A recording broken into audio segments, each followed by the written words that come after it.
Berjumpa lagi dalam program Merawat Jiwa.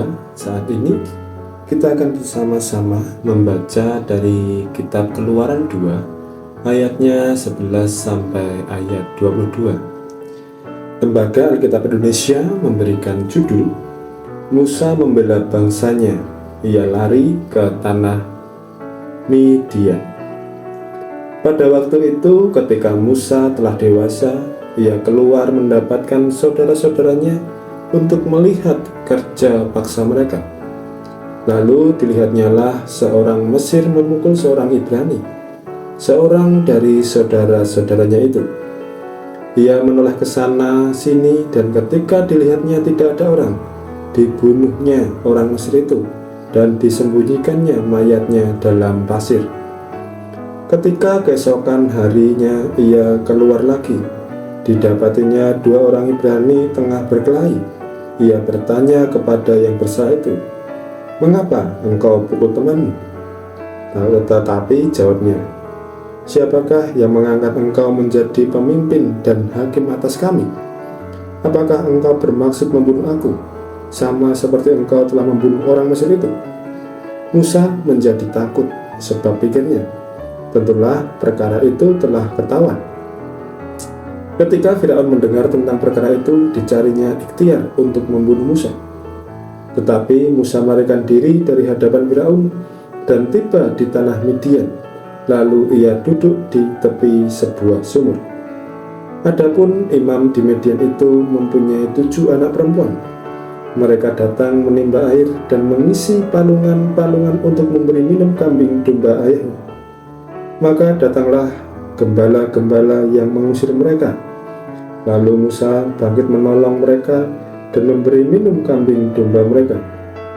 Ketika mereka sampai kepada Rehuel, ayah mereka, berkatalah ia, "Mengapa selepas itu kamu pulang hari ini?"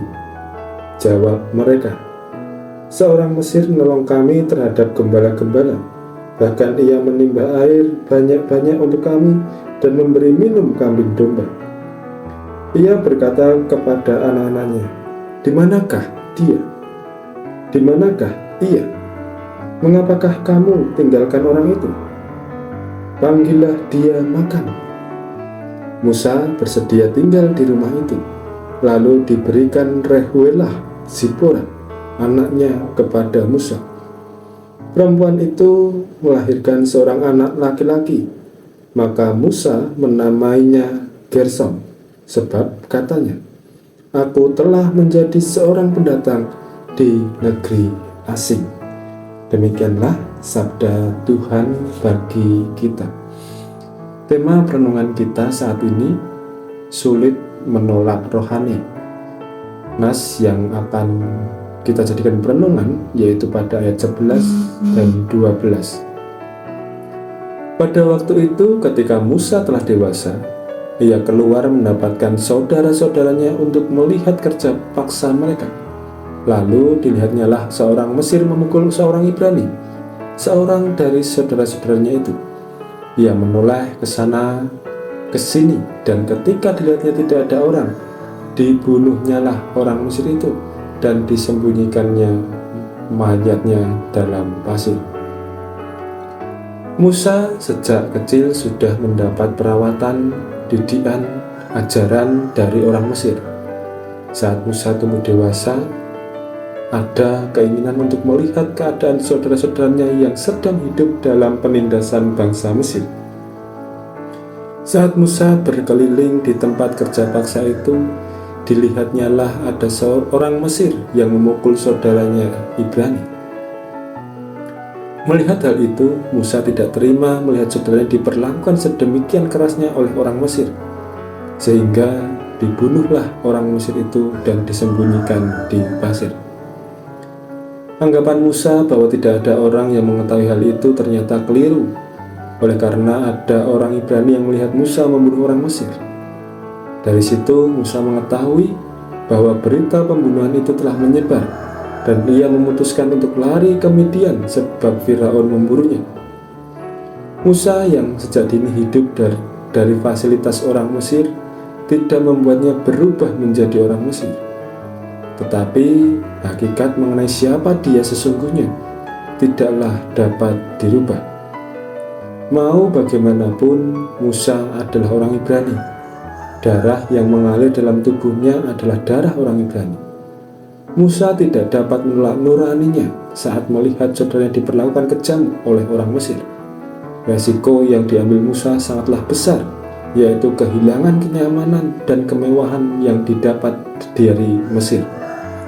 Namun nuraninya jauh lebih besar dari semua itu, dan ia rela mengorbankan dirinya untuk membela saudaranya yang teraniaya.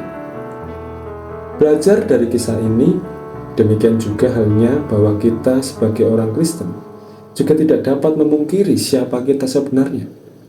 Dimanapun dan dalam situasi apapun, pada dasarnya kita adalah orang Kristen. Kesadaran ini seharusnya menyadarkan kita untuk menunjukkan perilaku dan cara hidup kekristenan itu sendiri. Memanglah banyak pengorbanan di saat kita hidup secara Kristen. Oleh karena menjadi pengikut Kristus, pastilah ada konsekuensi dan pengorbanan yang harus kita tanggung. Kesesakan dalam pelarian Musa ke tanah Median menjadikannya sebagai orang asing di tanah itu. Namun pertolongan itu pun muncul saat Musa menyatakan kebaikan dengan menolong para gembala, dan ia disambut dengan baik dan mendapat istri. Sama halnya kita di saat kesesakan karena menuruti nurani untuk tetap hidup sebagai orang Kristen, maka Allah juga tidak akan tinggal diam membiarkan kita menanggung semuanya itu sendiri. Maka berjalanlah dengan hati nurani dan terimalah kenyataan siapa kita ini. Kita adalah pengikut Kristus, maka nurani yang kita miliki adalah nurani Kristus. Kiranya Tuhan senantiasa memampukan kita untuk menyatakan sikap hidup sebagai pengikut Kristus dalam kehidupan sehari-hari. Amin.